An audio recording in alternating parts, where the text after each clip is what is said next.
دیکھیں، اگر آپ ایک دن لیتے ہیں سنڈے، اور فار ایگزامپل سنڈے کو کسی کو بھی ڈینگی کا بخار ہوتا ہے، تو سنڈے میں اگر آپ 6 دن ایڈ کریں تو کون سا دن بن جائے گا؟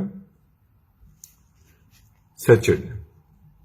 اسی طرح اب آپ ایگزامپل لیں کہ ایک بڑا سارا پیالہ ہے اور اس میں آپ پانی ڈالتے جا رہے ہیں، لیکن اس پیالے میں کیونکہ کچھ سوراخ ہوئے ہوئے ہیں تو وہ سارا پانی آپ کا باہر چلا جاتا ہے، اس میں سے کچھ پانی۔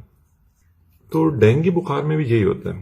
یہ ڈینگی بخار ایک وائرل بیماری ہے، یہ ایک وائرس کاز کرتا ہے، جس میں آپ کی جو خون کی نالیاں ہیں اس میں چھوٹے چھوٹے چھوٹے سوراخ ہونا شروع ہو جاتے ہیں۔ جب یہ چھوٹے چھوٹے سوراخ ہونا شروع ہو جاتے ہیں آپ کی خون کی نالیوں میں، تو ان میں سے سب سے پہلے جو چیز باہر آنا شروع ہوتی ہے وہ خون کا سب سے چھوٹا حصہ ہوتا ہے، تو وہ کیا ہوتا ہے؟ پلیٹلیٹس۔ تو کیونکہ پلیٹلیٹس باہر آنا شروع ہو جاتے ہیں اس لیے پلیٹلیٹس آپ کے کم ہونا شروع ہو جائیں گے۔ فار ایگزامپل اگر آپ کے پہلے دن آپ کے 170 پلیٹلیٹس ہیں، تو دوسرے دن جب ڈینگی بخار آپ کو ہونا شروع ہوگا تو دوسرے دن ہو سکتا ہے آپ کے 150 رہ جائیں، تیسرے دن ہو سکتا ہے آپ کے 100 رہ جائیں، اس کے بعد چوتھے دن 75 رہ جائیں، اس کے بعد 5ویں دن 50 رہ جائیں۔ لیکن جب چھٹا دن آئے گا تو یہ آپ کے پلیٹلیٹس چھٹے دن کے بعد، ڈینگی کیونکہ وائرل ڈیزیز ہے تو یہ سیلف لمیٹنگ ہے۔ یہ سیلف لمیٹنگ کا مطلب ہوتا ہے خود بخود ٹھیک ہونا شروع ہو جاتا ہے، تو چھٹے دن کے بعد دوبارہ آپ کے پلیٹلیٹس بڑھنا شروع ہو جاتا ہے۔ لیکن کیونکہ لوگ اس دوران کوئی پتے کھا رہا ہوتا ہے، کوئی کچھ کھا رہا ہوتا ہے، ٹوٹکے کر رہے ہوتے ہیں، تو ان کو یہ لگتا ہے کہ شاید یہ پتے کھانے سے یا ان ٹوٹکوں سے یہ پلیٹلیٹس بڑھ رہے ہیں، جبکہ ایسی بات نہیں ہے۔ ڈینگی کے بخار ہونے کے چھٹے دن وہ خود بخود بہتری کی طرف پیشنٹ مائل ہونا شروع ہو جاتا ہے۔ اچھا، اب دیکھیں اگر خون کی نالی میں سوراخ ہو رہے ہیں چھوٹے چھوٹے، اور سب سے خون کا چھوٹا کلیہ جو ان سے تھا پلیٹلیٹس، وہ تو باہر آ گئے، ساتھ کیا چیز باہر آنا شروع ہو جائے گی؟ ساتھ آپ کی باہر آنا شروع ہو جائے گی واٹر یا پانی۔ اب لوگ کیا کرتے ہیں کہ لوگ اپنا تمام فوکس رکھ دیتے ہیں پلیٹلیٹس پہ، جبکہ اصل جو آپ کا فوکس ہونا چاہیے وہ ہونا چاہیے واٹر پہ، کیونکہ یہ سب سے ڈینجرس چیز ہے۔ دیکھیں اگر آپ کے پلیٹلیٹس خون میں کم ہو بھی جائیں نا تو اس سے کوئی فرق اس طرح نہیں پڑ رہا ہوگا کہ آپ کے جسم پورے میں کہیں پہ بھی خون نہیں نکل رہا، تو یہ ان کی کمی آپ کو کوئی کسی طرح تنگ نہیں کرے گی۔ لیکن اگر آپ کا پانی، کیونکہ وہ جب باہر آنا شروع ہوگا اور آپ ڈی ہائیڈریشن میں چلے جائیں گے، تو اب کیا ہوگا کہ آپ کے پورے جسم میں چھوٹے چھوٹے السرز بننا شروع ہو جائیں گے، اور اب کیونکہ وہ السرز بنیں گے تو تب پلیٹلیٹس کم ہونے کی وجہ سے بہت زیادہ بلیڈنگ ہوگی۔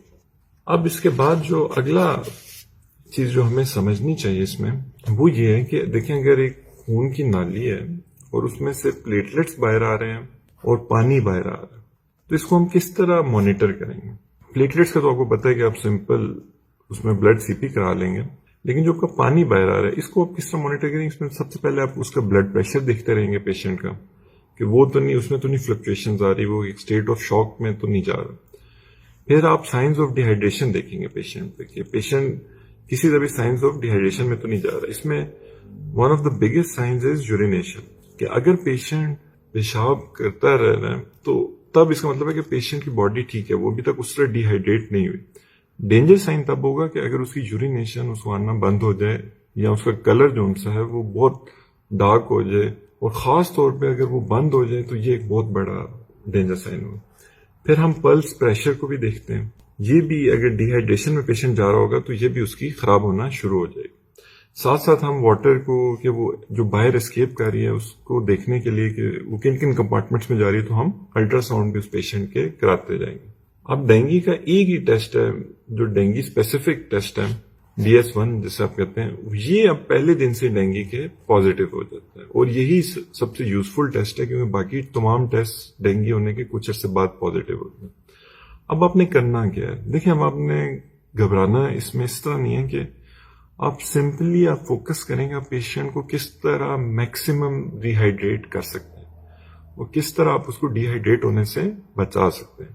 یہ آپ کا سب سے امپورٹنٹ پوائنٹ ہے، کیونکہ اگر آپ اس کو ڈی ہائیڈریٹ نہیں ہونے دیں گے تو اس کو السر نہیں بنیں گے، السر نہیں بنیں گے تو اس کے بلیڈنگ پوائنٹس نہیں ہونا شروع ہو جائیں گے، اور اگر اس کی بلیڈنگ نہیں شروع ہو جائے گی پورے باڈی میں، تب یہ جو پلیٹلیٹس کم ہو بھی رہے ہیں اس سے کچھ مسئلہ نہیں ہوگا۔ تو یہ ایک بالکل بیسک کانسیپٹ ہے کہ ڈینگی کیوں ہوتا ہے اور کیوں. اور پھر آپ یہ بھی دیکھیں کہ یہ چھٹے دن آپ کا ڈینگی بخار خود بخود جب آپ کو ہوا اس کے چھٹے دن یہ خود بخود یہ بہتری کی طرف پیشنٹ آپ کا ہونا شروع ہو جائے گا. تو اس کی کوئی خاص ٹریٹمنٹ نہیں ہے, کوئی ویکسین نہیں ہے, کوئی ایسی دوائی نہیں ہے جو ڈینگی کے خلاف کام کرے.